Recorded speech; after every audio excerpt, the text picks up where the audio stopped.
Phone के लिए मुझे कुछ चाहिए था, मैं बहुत दिन से सोच रही थी लेने के लिए, पर उसी के खोज में मैं शहजाद कम से कम आधा घंटा मैंने घूमा होगा, मुझे मिला नहीं।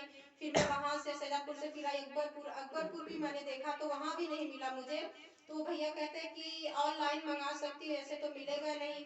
फिर मैंने कहा मैं बहुत दुखी हुई, उसके बाद फिर मैं घर चली गई। मुझे मोबाइल का बिल्कुल भी याद नहीं था। इतना मुझे लग रहा था कि मेरा पर्स क्यों हल्का लग रहा है, पर ये नहीं याद था कि मेरा मोबाइल ही मैं वहाँ काउंटर पे ही छोड़ आई हूँ।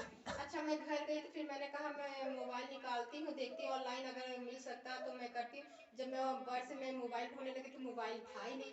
अचानक से मुझे फिर याद आया, फिर मुझे याद आ गया कि नहीं मैं तो मोबाइल अपने एलआईसी वहीं काउंटर पे ही छोड़ आई हूँ।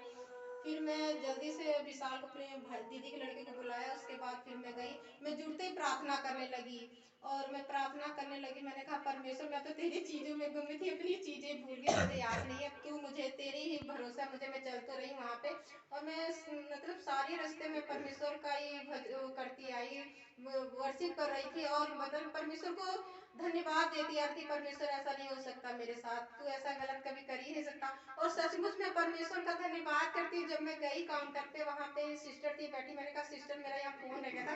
कहती वो फ़ोन आपका था? मैंने कहा हाँ मेरा फ़ोन था। फिर उसके बाद वो गार्ड आए और मेरे से पूछने लगे फ़ोन आपका है? मैंने कहा हाँ मेरा फ़ोन है। कहते कैसे है? मैंने कहा कि ओप्पो का है। कहते कि इसका, मैंने कहा, कहते नहीं आपका नहीं। मैंने कहा मैं लॉक खोल के दिखा देती हूँ।